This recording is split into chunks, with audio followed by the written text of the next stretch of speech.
We don't seek the limelight, we enable those who do.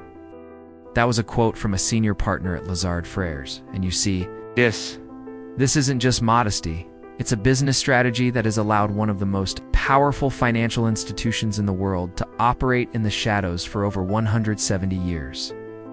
Now, many of you have probably heard of Goldman Sachs, JP Morgan, maybe even Morgan Stanley.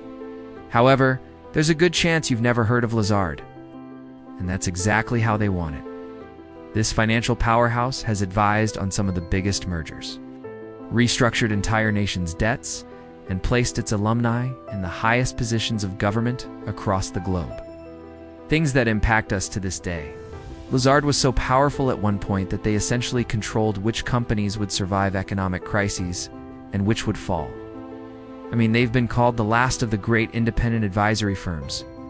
And when you look at their history, you'll understand why that title carries so much weight, you see.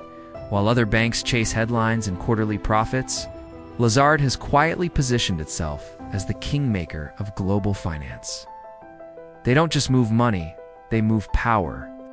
From orchestrating the privatization of entire state industries to advising on trillion-dollar mergers, Lazard's influence runs deeper than most people realize. Now, our story begins with 3 Jewish immigrants in New Orleans. Alexander Lazard, along with his brothers Simon and Lazare, arrived in America in 1848. These men came from humble origins in France. They were incredibly smart and remarkably opportunistic. They started as dry goods merchants, selling fabric and supplies during the California Gold Rush. That area was tough, it was wild, it was full of opportunity, but also full of risk. Thousands of prospectors flooded into California hoping to strike it rich, and the Lazard brothers saw something that most people missed. You see, while everyone else was digging for gold, the Lazard brothers realized the real money was in finding gold. It was in financing the people who were looking for it. Life for the Lazard brothers would have turned out very differently if they had stayed in the dry goods business. However, things changed for them very unexpectedly when they noticed something interesting. The miners needed credit. The suppliers needed letters of guarantee. And the merchants needed someone to facilitate transactions across vast distances. Alexander was introduced to all things finance through these transactions. In particular, he learned about international currency exchange and cross-border payment skills that were highly coveted in a rapidly globalizing economy. A realization that would help him out later a lot. Now, in their trading business, one of their first financial jobs was issuing letters of credit for merchants who needed to transport goods from San Francisco to New York, which attracted buyers and sellers from all over the region. By the time Alexander was in his 30s, the brothers had gained a lot of experience, and they were equipped with the knowledge of the latest financial practices. They then established Lazard Frères Co. in San Francisco in 1848, and quickly found a lot of success in that area. Now, this did not go unnoticed by the financial centers of the East Coast. The company was so successful that by 1858, they opened an office in New York. But Alexander had bigger ambitions. He wasn't just thinking about American markets, he was thinking globally. You see, Alexander's strategy was brilliant. He sent family members and trusted partners to open offices in Paris and London, creating what would become known as the 3 Houses of Lazard. To all of them, he gave 2 important instructions. The first was to maintain complete independence from one another legally, but to cooperate on every major deal. The second was to always prioritize discretion over publicity. Now look, Alexander's strategy seems a bit strange, but having 3 legally separate entities wasn't just about regulatory compliance, it was about survival. By spreading their operations across 3 continents, Lazard wouldn't be beholden to the whims of any single government or economic collapse. I mean, this is an ideal example of institutional hedging if you think about it. Also, by maintaining absolute discretion and working behind the scenes, they ensured that the firm would not just gain wealthy clients, but also avoid the scrutiny and backlash that more prominent banking families faced. Remember what happened to the Rothschilds? Yeah, Lazard learned from that. By the early 1900s, Lazard's offices had established themselves as the go-to advisors for the world's most powerful industrialists and governments. Together, these 3 linked houses became, in effect, the first truly global advisory firm. Now, by acting as advisors to multiple competing powers, Lazard held a unique position of neutrality. They could leverage their expertise to influence corporate decisions in international finance. All of this done subtly, without arousing any kind of suspicion. For Lazard, as their client base increased, so did the scope of financial services that they offered. They initially started as currency traders and commodity merchants. However, eventually, the three houses became prominent advisors in mergers and acquisitions. For them, economic turmoil provided the best opportunities. The period between World War I and World War II proved especially profitable for them. Lazard provided strategic advice to companies navigating the Great Depression. They helped restructure failing businesses and advised governments on debt management, all of which positioned them as indispensable players in global finance. The strategy was simple, yet effective. By advising all sides and maintaining strict neutrality, Lazard ensured that regardless of which company won or which economy recovered first, they would be the ones profiting. So you had Lazard Paris advising French industrialists, Lazard London working with British conglomerates, and Lazard New York guiding American corporations. All three houses sharing information, coordinating strategies, but never officially merged. This arrangement gave them an information advantage that was almost unfair. I mean, they knew what was happening in every major financial center before anyone else did. They could see trends forming across continents and position their clients accordingly. Now, the real transformation of Lazard came in the mid-20th century with the arrival of one man, André Meyer. Meyer joined Lazard Frères in Paris in 1925, and he was nothing short of a financial genius. You see, Meyer had an ability to understand complex corporate structures and see opportunities where others saw only problems. When World War II broke out, Meyer, being Jewish, fled to New York in 1940. This ended up being a pivotal moment not just for him, but for Lazard's entire future. Meyer took control of Lazard Frères in New York and transformed it from a respectable but relatively small operation into the most powerful advisory firm on Wall Street. Now, Meyer's approach was revolutionary for its time. Unlike traditional investment banks that made money from underwriting securities and lending, Meyer focused almost exclusively on providing advice. He realized something that seems obvious now but was radical then. The best way to maintain independence and avoid conflicts of interest was to not have any capital at risk. This meant Lazard wouldn't lend money to clients. It wouldn't trade securities for their own account. They would simply advise, and they would charge handsomely for that advice. I mean, this was groundbreaking because it meant Lazard's only loyalty was to the quality of their counsel, not to protecting their own investments. Meyer built relationships with the most powerful people in America. He advised the Rockefellers, the Kennedys, and countless Fortune 500 CEOs. He had a particular talent for seeing which companies were undervalued and orchestrating mergers that would unlock enormous value. His deals helped shape entire industries.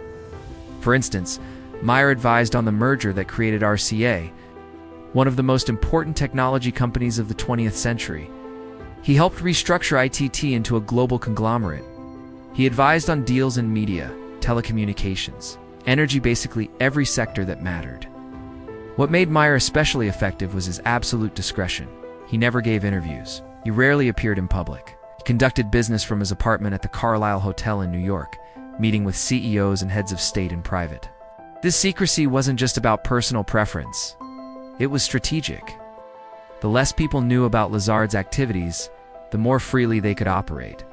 Now, Meyer also understood something crucial about power. It's not just about who you know, it's about who you train. He recruited the brightest minds he could find and mentored them personally. Many of his protégés would go on to become some of the most influential figures in finance and government. One of his most famous disciples was Felix Rahaten. Rahaten joined Lazard in 1948 and quickly became Meyer's right-hand man. Together, they pioneered modern merger advisory work, developing techniques and strategies that are still used today. Rahaten would later become famous for saving New York City from bankruptcy in the 1970s. We'll get to that. By the 1960s, Lazard had become the most prestigious advisory firm in the world. They didn't have the largest balance sheet. Banks, like Morgan Stanley and Goldman Sachs, had far more capital. But when it came to advising on the most important, most complex, most sensitive deals, everyone called Lazard first. The firm advised on hostile takeovers before anyone else had figured out how to execute them properly. They pioneered the leveraged buyout structure that would later fuel the private equity boom. They developed the playbook for corporate restructuring that's still used today. I mean, Lazard was literally writing the rules of modern finance as they went along. Now, here's where things get really interesting. You see, Lazard's influence extended far beyond just corporate deals.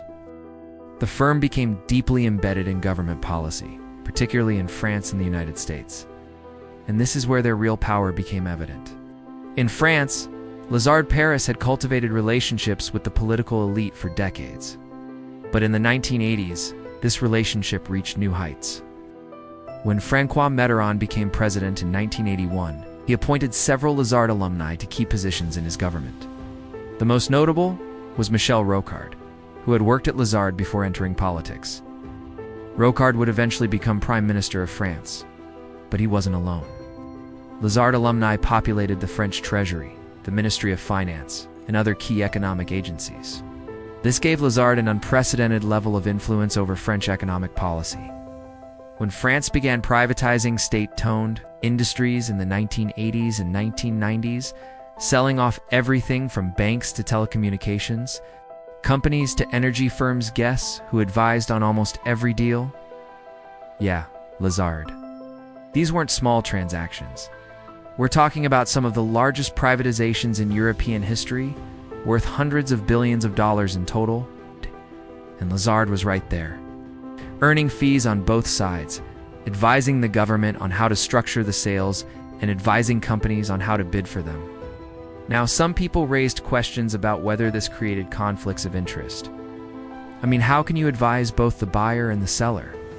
But Lazard maintained that their different offices operated independently and that their reputation for integrity is more valuable than any short-term gain from improper behavior. Whether you believe that or not, there's no denying it was incredibly lucrative. The firm's Paris office became one of the most profitable advisory operations in Europe, generating enormous revenues from these privatization deals. Meanwhile, across the Atlantic, Lazard was building similar influence in American government. Felix Rohatyn, André Meyer's protege, became one of the most important figures in American public finance. In 1975, New York City was on the brink of bankruptcy. The city couldn't pay its bills, basic services were being cut, and there was real fear of complete financial collapse. Rohatyn was appointed to lead the Municipal Assistance Corporation, the agency created to rescue the city. Over the next several years, he orchestrated one of the most complex financial restructurings in American history. He negotiated with unions, bondholders, banks, and politicians to keep the city afloat. It wasn't pretty. Essential services were cut.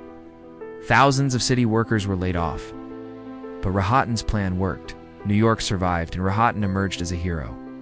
This burnished Lazard's reputation enormously.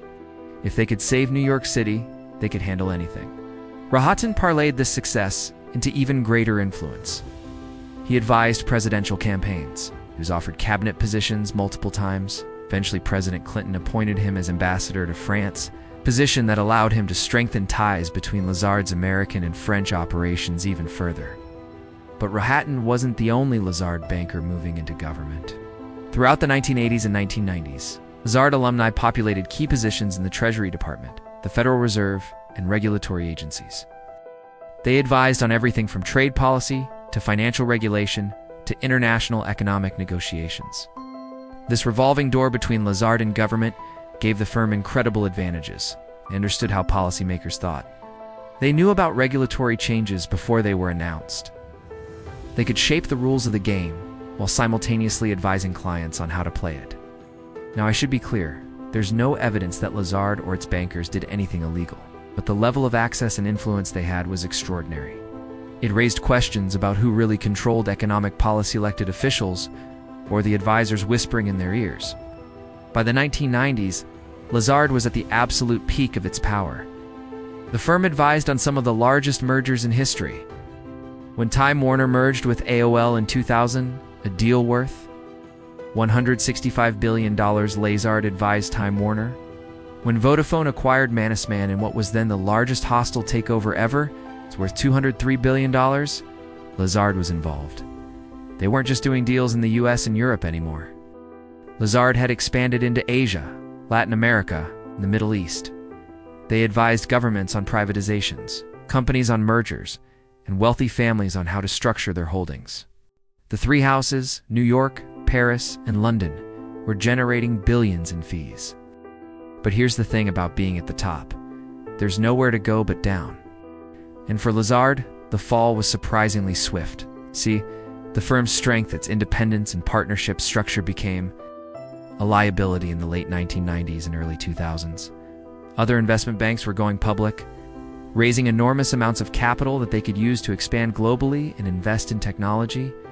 Lazard, still privately held and controlled by its partners, couldn't keep pace. Younger bankers started leaving for competitors that offered better pay and clearer career paths. The firm also faced succession problems. Andre Meyer had died in 1979, and while talented bankers like Rohatyn continued his legacy, no one could quite fill his shoes. The three houses, which had operated semi-independently for decades, started to clash over strategy and compensation. New York wanted to go public. Paris resisted. London was somewhere in between. Then came a series of embarrassing missteps. In the early 2000s, Lazard advised on several deals that went spectacularly wrong. The AOL-Time Warner merger, which Lazard had helped structure, became one of the most notorious value-destroying deals in corporate history. Clients started questioning whether Lazard's advice was worth the premium fees they charged. The firm's reputation for discretion, once a huge asset, became a problem in the age of media-savvy CEOs and aggressive investor relations. Companies wanted advisors who could help them manage public perception, not just structured deals in secret. Internal conflicts came to a head in the early 2000s. Michel David Weil, who had led Lazard since 1977 and was the last link to the firm's old-world partnership culture, was forced out in a bitter power struggle. Bruce Wasserstein, a legendary dealmaker, took over and immediately pushed to take the firm public. In 2005, Lazard finally went public on the New York Stock Exchange.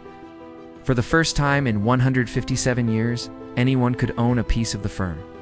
It was the end of an era. The mystique of the secretive partnership was gone, replaced by quarterly earnings reports and shareholder demands. Now, going public did solve some problems. Lazard raised capital to invest in technology and expand globally. It could offer stock-based compensation to attract talent, but something was lost in the process. The firm that had prided itself on independence now had to answer to public shareholders, who cared more about short-term profits than long-term relationships. Wasserstein did manage to stabilize the firm before his sudden death in 2009.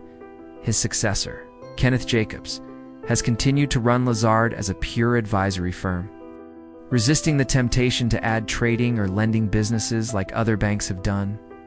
Today, Lazard still advises on major deals. In 2023, they advised on over $400 billion worth of mergers and acquisitions. They're still considered one of the elite advisory firms, right up there with Goldman Sachs and JP Morgan. But they're no longer the singular force they once were. The firm's market capitalization is around $4 billion, respectable, but tiny compared to the megabanks. They employ about 3,000 people globally, a fraction of the workforce at firms like Morgan Stanley. They're still profitable, generating around $3 billion in revenue annually. But the margins have compressed as competition has intensified. More importantly, the informal network of influence that Lazard once commanded has fragmented. Yes, they still have alumni in government positions. Yes, they still advise important clients. But they're one of many voices now, not the only one that matters. The three houses, New York, Paris, and London Air, now fully integrated into a single global firm. That coordination that once gave them such an advantage. It's now standard practice for every major advisory firm. The information edge they had has evaporated in the age of instant global communication. Now, while Lazard's dominance has faded, their influence on modern banking is still everywhere. You see, the business model they pioneered, providing pure advisory services without putting capital at risk, has been copied by boutique firms around the world. Companies like Evercore, Centerview, and Moelis all follow the Lazard playbook. The techniques Lazard developed for hostile takeovers, leveraged buyouts, corporate restructuring are now taught in every business school. The revolving door between finance and government that they exploited so effectively, that's now standard practice across Wall Street. Perhaps most importantly, Lazard proved that you don't need to be the biggest or the loudest to wield enormous power. Sometimes being the quiet advisor in the room is more valuable than being the principal writing the checks. That lesson hasn't been lost on modern financial operators. There's also a darker legacy to consider. Lazard's story raises uncomfortable questions about how much influence private financial institutions should have over public policy.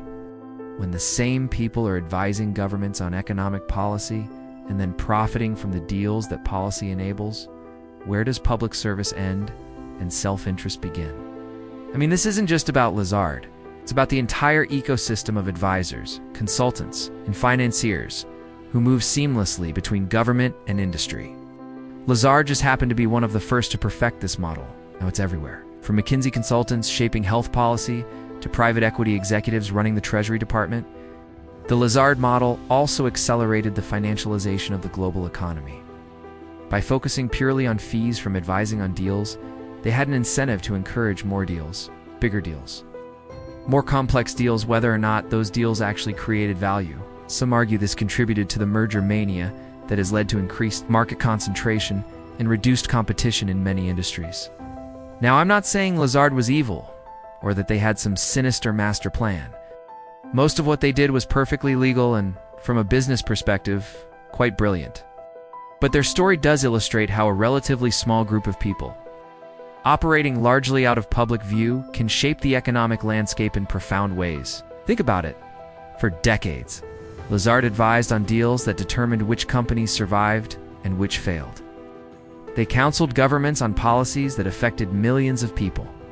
They trained generations of bankers who went on to lead other institutions. Most people never knew they existed. That's power. Not the flashy, obvious kind that comes with being a celebrity CEO or a famous politician, but the quiet, enduring kind that comes from being indispensable to the people who hold formal power. It's the kind of influence that doesn't appear on Forbes lists or generate Twitter controversy, but that shapes outcomes in boardrooms and government offices around the world. So where does this leave us today? Well, Lazard still exists and still matters, just not in the dominant way they once did. The financial world has changed. Information travels instantly. Regulatory scrutiny has increased. Competition has intensified. The age of the all-powerful advisory firm, if it ever truly existed, has passed. But the model Lazard created date-vising from the shadows, maintaining discretion, cultivating government relationships, training influential alumni. That model is still very much alive. It's just been distributed across dozens of firms and thousands of individuals rather than concentrated in one institution. And maybe that's actually more concerning. At least with Lazard, you had one firm to watch, one network to map. Now, the web of influence is so complex and interconnected that it's nearly impossible to track. The empire hasn't disappeared, it's just become invisible. So the next time you hear about a major merger, or a government privatization, or a corporate restructuring, ask yourself, who's advising on this deal? You train those advisors? Where did they work before? What relationships are they leveraging? Because the answer to those questions often tells you more about why the deal is happening than any official press release ever will. The hidden empire isn't hidden because it's illegal or improper. It's hidden because that's how it's most effective. Lazard understood that from the very beginning, and while their dominance has faded, the principle endures. Power loves the shadows. And in modern finance, the real players are the ones whose names you never hear. By the way, if you stayed on till the very end, I'd love it if you could leave an upside-down smile emoji in the comments.